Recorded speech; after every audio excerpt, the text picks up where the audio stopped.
Hi, everyone. I'm so glad you're back. This is going to be part one of part two and possibly part three. You are looking at Professor Leonard Sonnenschein, and he's the president of Sonnenschein Institute.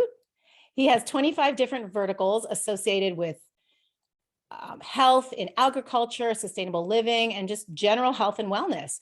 And basically, he helps humanity in identifying helpful nature-based products.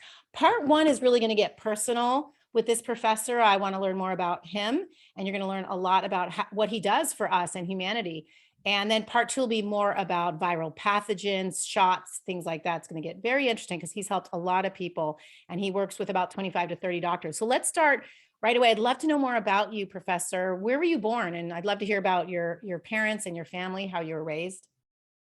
I was born in St. Louis, Missouri, and I'm one of four children, and I'm the eldest. We lived a very interesting life, and we were so poor that soda was only available on Saturdays, and it was for the cheapest version. You would call it the no label soda, and that was just one soda once a week. And that was our treat. Things. My father had various jobs, and one time, one job was a taxi driver, and he'd come home from driving the taxi a whole day, and he would have $35.21 for a whole day of hard work. And we traveled all over the United States by car, and we camped out. We couldn't afford hotels or motels. We took a tent, and we cooked on a Coleman cook stove. And I can tell you stories of waking up with bears in Yellowstone Park, or waking up not realizing we're right on the edge of the Grand Canyon where we camped. Because we arrived at the campgrounds at nighttime, we just pitched the tent, and we wake up, there's the Grand Canyon right there. And we'd have situations where, like, for example, the tent wouldn't be able to be erected, and then the tent fell into the fire and burned, or we were on a canoe trip, and the canoe basically capsized with everything, all of our gear inside of it. So we decided that maybe what we should do, rather than traveling these ways, we should just take all of our stuff and throw it into the bathtub. just to avoid all the. But we camped out at Washington, D.C. in a campground right near, you could see the White House from where we camped. It was we really got into seeing the world, and really that was you see movies about people who travel in the station wagon or in the four-door car, and camping out, and the experiences of camping and living so close to nature and seeing so many things. It's just made me who I am today, because I've been at that grassroots level, living very, very simple life. I just love hearing the human journey, and I love hearing your story. So I'm going to ask you a lot more. In part one, we're just going to be personal. Part two, we're going to get a lot more medical, helping people who've had issues with the viral pathogen or the thing that you took over here. He helps people who've had some issues with both. And so I want to ask you more about yourself. I also want to explain why I go off screen, though. My show is called Growth Factor. So I also like to help people grow as you do. You help them get really healthy, and I help them with nutrition tips and some mental tips, because I had pretty severe anxiety, Professor, where for about 2 years, I really didn't want to get out of bed. I was feeling doom in my gut, and I had to look for solutions. And for me, it was nutritional. And I'm going to ask you about that near the end of part one. But in the meantime, I want to explain that I go off camera a lot because I want people to see you and listen to you. Oh, I hear a little puppy. And maybe you want to pick up your puppy at some point so we can see your doggy. But two doggies. We have two doggies. Mommy and daughter. They're rescues. When they were rescued, they had hair that was 3 feet long. They had never been out of the cage. Oh my gosh. Wow. Well, we'd love to see them at some point if you want to pick them up, but Yeah, whatever you think. they're guarding the domicile right now. They're Okay. 7.5 inches tall. Oh, adorable. So I'm going to stay off camera. I'm going to ask you a little bit more. I'm wondering what shaped you, if you can remember some significant memories in your youth, maybe up through high school or even college, what shaped you and what led you to the college you went to, and how you led to making your products. And I'm also going to do a screen share to show how people can reach out either to you or your products. Sure. So I'm looking for what shaped you, significant So, events in your life that you so remember. when I was young, in St. Louis, there was a science career academy, and what this is, and I don't think it still exists, may is they would look for bright students who really had a interest in discovery and in doing research, and they found me, and they what they did is they interviewed you, and then they found a mentor to match you with. So they matched me with a really a most amazing doctor who is a pathologist, and he taught me a lot of what he knew, and that was, he helped me to design a research project, and helped me, giving counsel through the research project. And that really was, what made me who I am today, was, being identified early on, as a scientist. I continued that in my adulthood by creating a research institute out of the museums, that I built. I always had a research laboratory where universities could send their undergraduate and graduate students to work in the laboratories. And I've had over 300 students, in over, since I started doing that when I was 18 years old. We've had students from over 50 universities come and work in the research laboratories. And, the criteria for that was always to do something that had not been done before, that brought, further into the technology, new things, and that allowed the students to do their own investigations that would literally change the course of science. And we really had a lot of very interesting research projects come out, and the students went on to be successful scientists themselves. So, more than a mentorship, I would say it was really a sponsorship in many situations where, I was always behind them and them doing research, and, and looking into the future. And, the idea, of how to do research transcends everything. It's a scientific principle, scientific technology, and the scientific method are all ways of life. And so in addition to that, I built and designed and built 5 museums, and those museums have been crucial to educating millions of people through interaction. And I've created, I was a co-founder of a platform that still educates hundreds of millions of people a year who go visit museums and primarily public aquariums throughout the world. So that the idea of transcendent knowledge, is something that really touched me from an early age. I'd love to know more about your museums. Where are they? How did the first one begin? How do you design them? It sounds so interesting. Well, I mean, all but one of the museums has disappeared. So in Buddhism, the every moment is a special moment, and then moving from moment to moment, things can change, and there's always change. And I think that that's how I've been driven in terms of museology, is to always look at the possibility of change, and also what happens within the interaction, within those changing situations. So the idea of how the museum started was, this was at a period of time where many cities were, basically reinventing themselves through public aquariums. And that, it's called the age of aquariums. And I was at the beginning of the age of aquariums and had ideas, and I taught college about how to design and build experiences. And those students went on with me to actually design and build some of the museums that, the aquariums that we did build and operate. And still to this day, the not-for-profit organization exists. That not-for-profit organization has consultative status with the United Nations, which gives, the ability to work internationally in conservation, research, education, sustainable living, and climate change adaptation issues all throughout the world.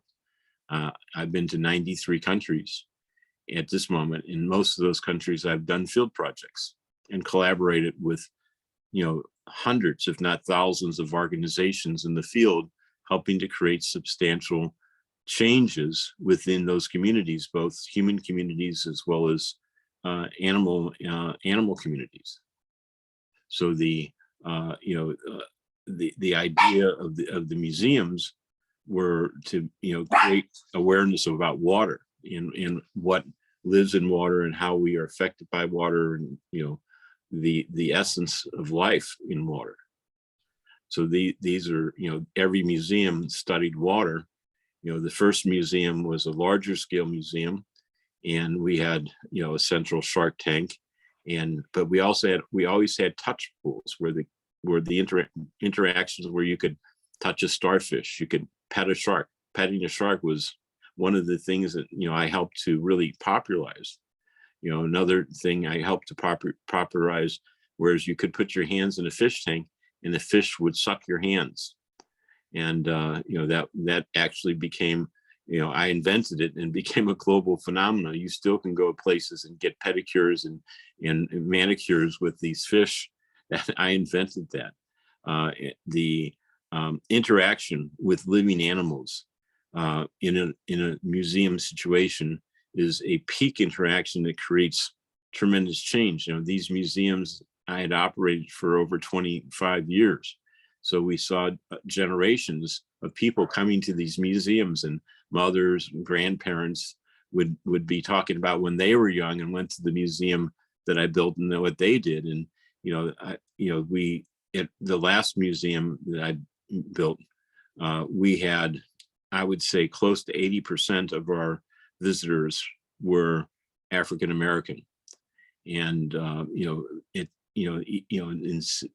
a highly racial, polarized city such as St. Louis, to have such a tremendous African American visitorship, I think speaks to the type of service that we provided for education. Many of the people visiting had never touched a snake, had never pet a fish or shark, had never, so that, these peak experiences were based upon people paying a small fee to support the charity.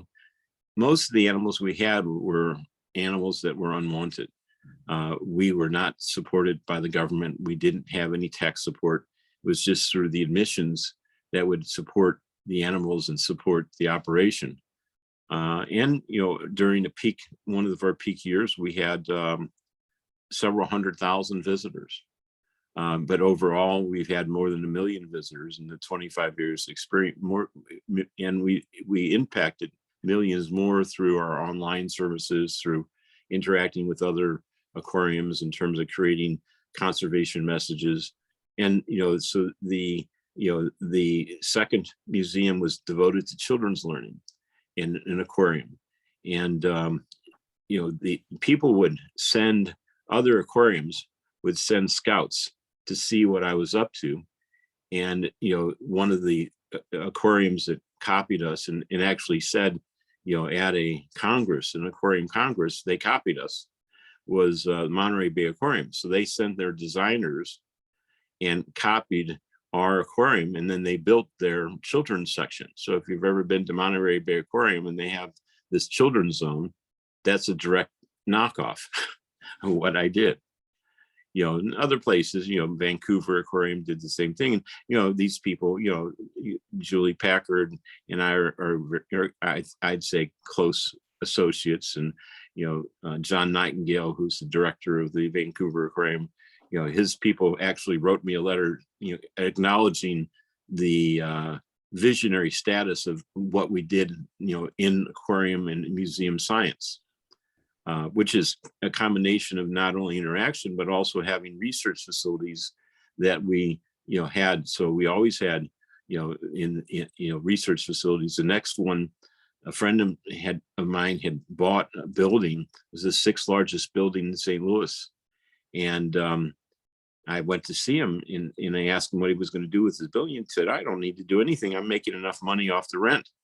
But he asked me what he thought I should do if I had it, and what, and I said, well, you could make it a museum of museums. And, he was a great collector of stuff. And so we actually ended up designing this museum of museums made out of garbage. And, the Delta Airlines magazine rated it in the top 30 museums of the world. It was number 7. It was ahead of the Getty Museum. So, that museum is still operating. I, gave my idea, he built my idea, and, then eventually we moved the aquarium into that 650,000 square foot building. But unfortunately, he died tragically. And the management that took over hated my guts. So that became an acrimonious situation. Still to this day, they spew vile bile against what, my history is with them. But I, invented it. And the guy who, built it with, at the 10-year anniversary, he said in front of a group of the supporters, it's all Leonard's fault that this exists. And it's true.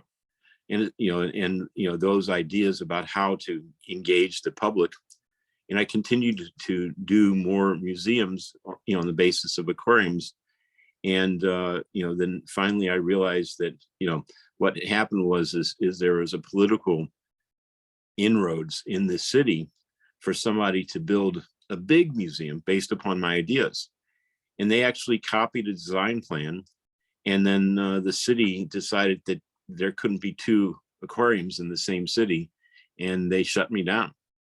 It was really a tragedy of how they did it. But at that point, I realized I had done everything I wanted to do in this particular domain. The aquarium had been open for 25 years and had taken on many different roles and responsibilities and done a lot of research. And I realized it's time to retire. So I retired. And now, I've started 25 verticals that are still engaging, in transformative opportunities for helping people, understand conservation, sustainable living, sustainable agriculture, coral reef ecology, fisheries, all sorts of different areas that I had basically grown up with over my lifetime. In the meantime, looking back, I did spend 5 years running a surgical research laboratory for a very large medical school. And I did do a lot of things in terms of the animal world and worked with Mutual of Omaha's Wild Kingdom presenters, and, had a lot of fun, but now it's a totally different thing. Now that I'm retired, I have these other 25 things to do. So that's my life. I just find your life so fascinating. We have about 4 minutes left before we go into part 2. I think what we're going to do part 2, if you don't mind, is talk more about you, because I just think you've had an incredible journey. And I know people are going to have a lot more questions. And then part 3, again, will be about the viral pathogen, what it did to people, how you help people, and also how you help people with who didn't do too well after that shot. So in the last 3 minutes, if you don't mind sharing with us, it sounds like you traveled a lot, from living on the edge in the Grand Canyon to almost getting eaten by a bear. Oh my. I'd like to know, some significant memories you have that led you to building aquariums, or the school you went, or how you provide the products that you do for people, you know, because we all have a journey and it leads us somewhere. Are there some stories that you remember? Yeah, there was this bird. It was a mourning dove, and we found it. Its wing had been severely damaged. It was not going to live. And I decided that, we'd like to see what we could do. And my brothers and sister and my dad, and said, well, if you can keep it alive, then you can take care of it, then that will be your bird. And I did. And that bird learned how, its wing regenerated. The bird learned how to live its life, and the bird flew away and would come back to visit every day. So that was really special to see a bird that would have certainly been dead within less than a day, learn how to fly and live a normal life again. So that was, I really always loved animals and still do, and always like to take care of animals and care for them, and do the best I can do. I'm a rough and tumble kind of guy, so I can dress up in a tuxedo. As a matter of fact, I hosted a friend of mine. His name was Jean-Michel Cousteau, and he came to a party, and he was the speaker for my party, and I dressed up in a tuxedo, and he came in a suit, and he said, you should have told me to bring a tuxedo. You make me feel bad. And I said, no, Jean-Michel, you don't have to feel bad. My wife told me to wear a tuxedo today, so that's what I did. So, I can dress up, but, in a tuxedo, but I much more rather just be, down and dirty, getting things done. And that, whether it's helping a damaged bird, or helping orphan animals, or helping people learn, or being in the forest. Or being in, I can tell you, I used to go to India 4 times a year for 10 years. And, I was in the field a lot during those 10 years, and the teaching and interacting. I can tell you times that I slept in villages where there was no running water, where there's no electricity. The electricity was hot live wires running through sticks. That was the electrical, nature of that village, and sleeping on straw beds. And but Let's go to part 2. I'm going to ask you more about that. Let's remember the straw beds, and we're going to go to part 2. Thank you everyone for being here. You can click down in the description. Please share this, subscribe, of course, hit the bell so you can be alerted for more, but we're going to take a pause to go into part 2.